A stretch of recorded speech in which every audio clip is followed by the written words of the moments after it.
OSS ఫర్టిలిటీలో test, treatments, therapies అన్ని scientifically design. ఇక్కడ ప్రతి అడుగులో ఎక్స్పీరియన్స్ డాక్టర్స్ ఉంటారు. మీరు కూడా రండి. In the good hands of science. Mummy daddy అవ్వాలంటే ఓఎస్ఎస్ కి కాల్ చేయండి. బీసీ రిజర్వేషన్లకు సంబంధించి ఎస్ఎల్పి అంటే స్పెషల్ లీవ్ పిటిషన్ సుప్రీంకోర్టులో దాఖలైంది.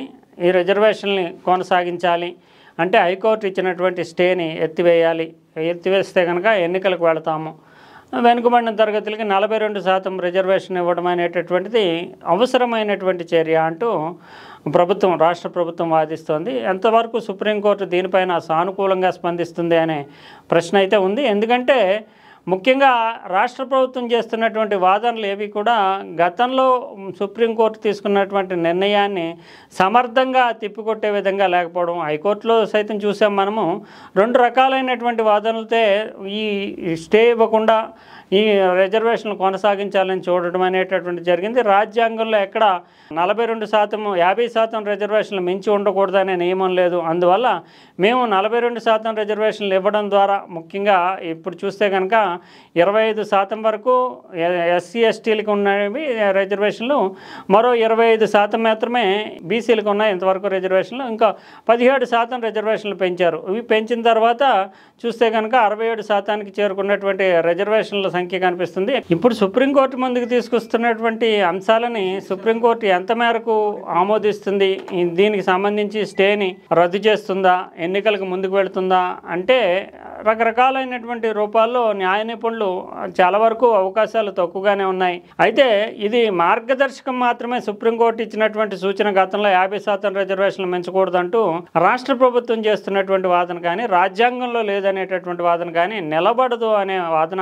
అభిప్రాయాలని వ్యక్తం చేస్తున్నారు. ఎందుకంటే సుప్రీంకోర్టు రాజ్యాంగంలో లేని అనేక అంశాల గురించి ట్రూ స్పిరిట్లో తీసుకుంటూ దానికి సుప్రీంకోర్టు నిబంధనలకి భాష్యం చెబుతూ ఉంటుంది. ఆ భాష్యమే నిజానికి అమల్లోకి వస్తూ ఉంటుంది. అంటే సుప్రీంకోర్టు చేసేటటువంటి వ్యాఖ్యానం, తీర్పులో ఇచ్చేటటువంటి వ్యాఖ్యానాలు అనేటటువంటివి, తీర్పుకు సంబంధించి ఇచ్చేటటువంటి ఆదేశాలు అనేటటువంటివి రాజ్యాంగం లెటరల్గా ఏం చెప్పింది అనే దానికంటే కూడా రాజ్యాంగాన్ని నిర్వచించేటప్పుడు సుప్రీంకోర్టు తీసుకునేటటువంటి నిర్ణయం అమల్లోకి వస్తుంది. ఇప్పుడు 50% రిజర్వేషన్లు పెంచకూడదు అంటూ సుప్రీంకోర్టు చెప్పినటువంటి తీర్పులో కూడా నిజానికి రైట్ టు ఈక్వాలిటీ అంటే అందరికీ సమాన అవకాశాలు లభించాలి, అదే సమయంలో ప్రతిభకు కూడా తగినంత నిష్పత్తి ఉండాలి అనే ఉద్దేశంతో 50% రిజర్వేషన్లకి సుప్రీంకోర్టు పరిమితులు విధించింది. అది ఒకవేళ ఇప్పుడు ఈ నిర్ణయాన్ని కనుక పక్కన పెడితే దేశవ్యాప్తంగా రిజర్వేషన్లకు సంబంధించినటువంటి కట్టలు దించేసుకోవాల్సి వస్తుంది. అన్ని చాలా వరకు ఓట్ల కోసం చాలా రాష్ట్ర ప్రభుత్వాలు వెనుకబడిన తరగతులు ఇతరత్ర రూపాల్లో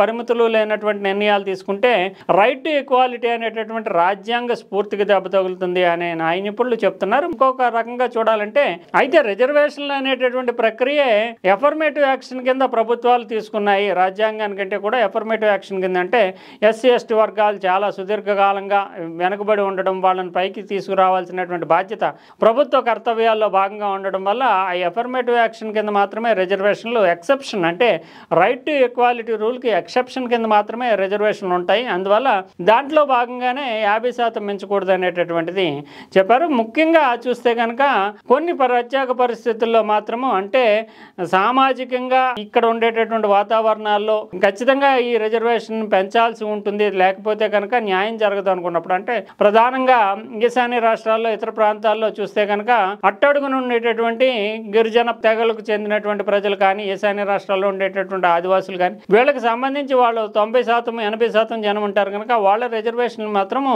ఈ పర్సంటేజ్కి పరిమితం చేయరు. అటువంటి ప్రత్యేక పరిస్థితులు ఉన్నప్పుడు మాత్రం కొంత పరిధులను అతిక్రమించవచ్చు. అయితే ఎక్సెప్షన్ మాత్రము రాజ్యాంగము చెప్పినటువంటి రూల్కి భిన్నంగా ఉన్నప్పుడు ఎక్సెప్షన్ దానికి ప్రత్యేక పరిస్థితులు చూపించాల్సి ఉంటుంది. అందువల్ల ఇప్పుడు రాష్ట్ర ప్రభుత్వం చెబుతున్నటువంటి దాంట్లో ప్రధానంగా ఒక కులగణనకు సంబంధించినటువంటి సర్వే చేయడం, దాని మీద కమిషన్ వేయడం, ఆ కమిషన్ సైతము రిజర్వేషన్లు పెంచాలనేటువంటి సిఫార్సు చేయడం, వీటన్నిటినీ ఆధారంగా చేసుకుంటూ తన కేసుని సుప్రీంకోర్టు వద్ద వాదించుకోవాలని ప్రభుత్వం చూస్తుంది. అయితే దీని ఇంప్లికేషన్స్ అనేటటువంటివి మిగిలినటువంటి రాష్ట్రాల మీద కూడా పడతాయి. ఎందుకంటే దక్షిణ భారతదేశంలో ప్రత్యేకించి రిజర్వేషన్లకు సంబంధించి చాలా పెద్ద ఎత్తున డిమాండ్లు ఉన్నాయి. ఇంకా రాజకీయ రిజర్వేషన్లు ఇంకా తమిళనాడులో సైతం స్థానిక సంస్థల్లో ఇంప్లిమెంట్ చేయట్లేదు. ఇప్పుడు కనుక తెలంగాణకు సంబంధించినటువంటి రిజర్వేషన్ల విషయంలో సుప్రీంకోర్టు వెసులుబాటు ఇస్తే మిగిలిన రాష్ట్రాలు సైతం ఈ కోణంలో ముందుకు వెళ్లే వెళ్ళేటటువంటి అవకాశం ఉంటుంది. అది చాలా పెద్ద సమస్యాత్మకంగా మారే అవకాశం ఉంటుంది. అందువల్ల పూర్వాపరాలు,